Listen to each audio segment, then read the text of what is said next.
Hi, my name is Ted, and this is my research proposal on exploring WeChat's role in shaping consumer behavior and e-commerce trends.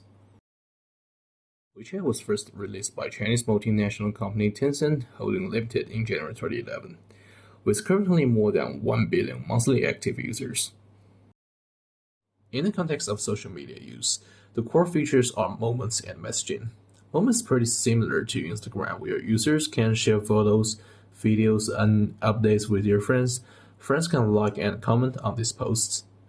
In line with the features of WhatsApp, WeChat messaging is Chinese counterpart offers free video and voice call features and a large range of emoticons to emphasize the emotional state of the users. The highlighted information below shows that the need of social exchange represents one of the strongest driving forces to users to use WeChat. Additionally, WeChat is also used to relax and for stress relief. However, those two researches were conducted in 2015 and 2014 respectively. Today's WeChat is way more than just a messaging app. By the way, I used to work in some hotels as a bartender, so it's pretty fun that I realized in recent years many users and companies, including some world-famous hotel companies like Intercontinental and Marriott, they started their business on Moments by posting the information and pictures of their products. It turned out to be pretty efficient, and all those photos here are taken from my WeChat Moments.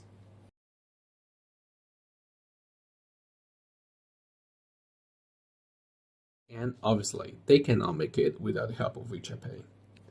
WeChat Pay was officially launched in 2013, which is for sure one of the most incredible milestones for Tencent. Users can transfer money to their friends and family through WeChat Pay. It's a very convenient way to split bills, repay debts, or send gifts. Perceived ease of use and perceived trust of it has a positive and significant impact on consumers' intention to use mobile payment. It has been widely adopted by most of stores and restaurants in China. We can start to order simply by scanning of the QR code on table, and it is true that I haven't seen cash in China for quite a long time. I did a survey in 2019 among 100 people living in China mainland, aged from 18 to 56. It shows that 86% of participants are WeChat users, and all of them are also WeChat Pay users. I know the data here is not very comprehensive, so it should be mentioned that this survey is intended as a simple test and represents only a small subset of individuals. Therefore, the conclusions drawn from this research should not be considered representative on a broad scale. But I think it's enough to prove that most WeChat users are not just seeing WeChat as a messaging app. There are still more features of WeChat, including mobile games, city services, newsfeed, and so on.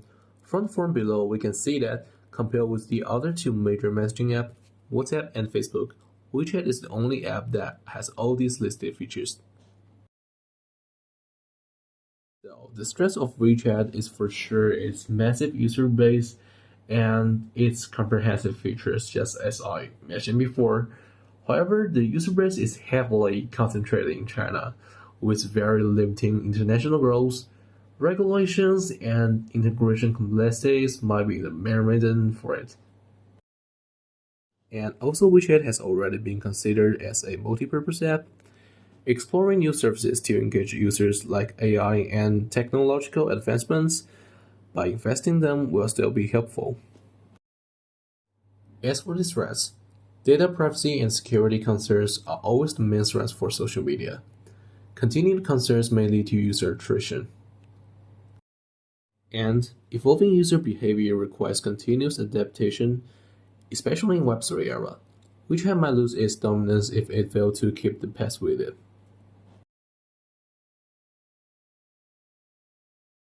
My research objectives are as follows. So the first is to provide the reader with a comprehensive overview of the functionality of WeChat. The second is to investigate the impact of WeChat's multifunctional platform on user behavior and interactions. The last but not the least is to examine the differences in consumer behavior and e-commerce trends between WeChat and the other popular social media and e-commerce platforms, identifying unique aspects that set WeChat apart.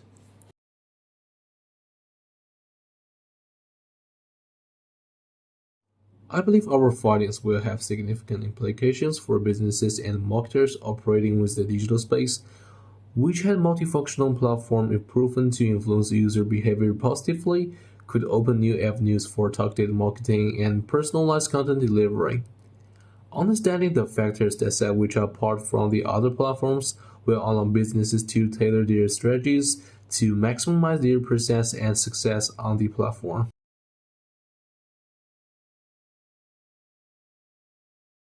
That's all of my presentation.